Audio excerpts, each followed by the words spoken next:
माननीय सुरेंद्र सिंह नागर जी, आप बोले। हालांकि पार्टी का समय खत्म हो गया है, लेकिन जैसा चेयरमैन साहब ने जैसा कह रखा था कि चाहे नॉर्थ ईस्ट हो, आदिवासियों पर डिस्कशन हो या कश्मीर पर, जो माननीय सदस्य जिनका नाम आए तो सबने 2, 4, 3, 5 मिनट बोला है, जिनका देखा नाम मैंने, तो संक्षेप में अपनी बात जितना कह सके। धन्यवाद उपसभापति। धन्यवाद। मैं सबसे पहले देश के प्रधानमंत्री आदरणीय नरेंद्र मोदी जी और देश के गृह मंत्री अमित शाह जी का आभार व्यक्त करना चाहता हूं कि उन्होंने 370 और 35 जैसे कानून खत्म कर कश्मीर को इस देश की मुख्य धारा में शामिल करने का काम किया। और साथ ही साथ मैं वित्त मंत्री जी का भी आभार व्यक्त करना चाहता हूं कि उन्होंने एक जो बजट है वो 1 लाख 1.1 लाख करोड़ का था, जिसे बढ़ाकर 1.42 लाख करोड़ करने का काम जम्मू कश्मीर के लोगों के लिए किया है।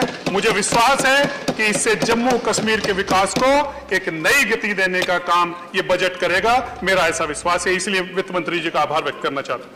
माननीय उपसभापति जी, मुझे भी जम्मू कश्मीर का जब 370 हटाने का जब बिल आया था, उस समय मैंने राज्यसभा से इस्तीफा दिया था और इस बिल के समर्थन में मैं उस समय राज्यसभा का इस्तीफा दिया था, क्योंकि मेरे मन में एक लंबे समय से, जिस परिवार से मैं आता हूं, जिस समाज से मैं आता हूं, और उसी समाज के हमारे परिवार के लोग जम्मू कश्मीर में रहते हैं, जो गुजर बकरवाल जो ट्राइबल हैं,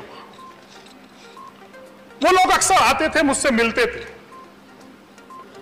और जो लाभ पूरे देश में जो संविधान ने ट्राइबल्स को, जो अनुसूचित जाति, अनुसूचित जनजाति के लोगों को जो अधिकार भारत के संविधान में मिले हैं, इस 370 की वजह से वो अधिकार उन लोगों को नहीं मिल रहे थे। इसके बाद 370 खत्म करने के बाद आज मैं गर्व के साथ कह सकता हूं कि जम्मू कश्मीर में रहने वाले देशभक्त गुजर बक्कलवाल जो ट्राइबल्स हैं, उनको पूरे देश में जो अधिकार ट्राइबल्स को हैं, वो अधिकार देने का काम इस देश के प्रधानमंत्री नरेंद्र मोदी जी ने करने का काम किया। उपसभापति जी, अभी बात आई कि हमारे सांसदों का एक दल वहां गया और उसको डिटेन कर लिया गया एयरपोर्ट पे। भाई मनोज जी ने शायद उसका जिक्र किया। मेरे मन में भी एक शंका थी, 370 हटने के बाद मैंने समर्थन किया था। मेरे मन में एक बात थी कि कहीं ना कहीं मुझे, अगर मैंने इसका समर्थन किया, जमीन पे भी जाके मुझे इसको देखना चाहिए। और मैं आज कहना चाहता हूं, मैंने वो निर्णय लिया लगभग सितंबर का समय था, 18 सितंबर शायद उस दिन। मैं यहां से श्रीनगर गया, मैंने अपनी आइडेंटिटी किसी को नहीं बताई। मैं गया वहां से, मैंने कैब ली, टैक्सी ली, वहां के टैक्सी ड्राइवर से मैंने बात की। मैं जिस होटल में रुका उसमें सिंगल ऑक्यूपेंसी थी, कोई व्यक्ति वहां नहीं था। लेकिन उस समय मैंने वहां 2 यूथ थे हमारे जो वहां नौकरी करते थे, जो BBA थे, होटल मैनेजमेंट जिसने किया था। उन लोगों से मैंने जब बात की तो मैंने उन्हें नहीं बताया था कि मैं सांसद हूं। मैंने पूछा, इस 370 हटने के बाद आपका क्या विचार है, आप क्या सोचते हो? उनके मन में कई तरीके की शंकाएं थी। उनके मन में शंका थी कि उनकी जमीन हड़प ली जाएगी, बाहर के लोग आकर यहां कब्जा कर लेंगे। इस तरीके का भ्रम उनके मन में फैलाया गया था। बहुत लंबा डिस्कशन करने के बाद मैंने उनसे पूछा, आप चाहते क्या हो? उन्होंने कहा, हम चाहते हैं रोजगार, चाहते हैं, हम एम्प्लॉयमेंट चाहते हैं। हमारी सबसे बड़ी जम्मू कश्मीर की कोई परेशानी है तो वो बेरोजगारी है।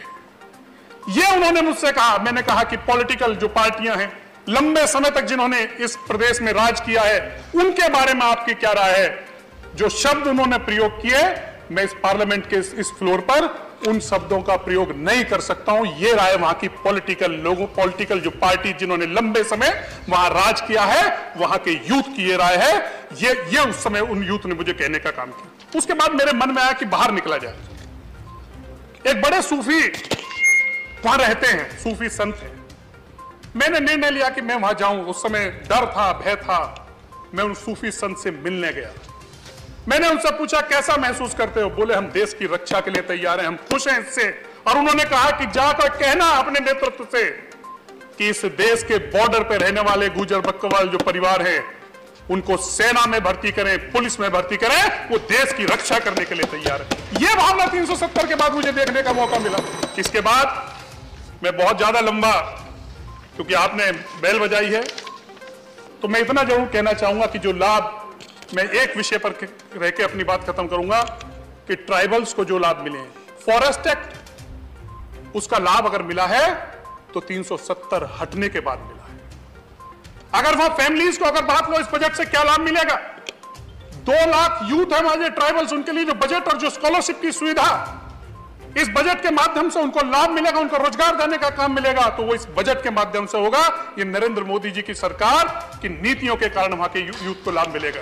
अगर आज बेरोजगारी की बात हो रही है, 70,000 करोड़ का इन्वेस्टमेंट आज जम्मू कश्मीर में आएगा, उससे बेरोजगारी दूर होगी।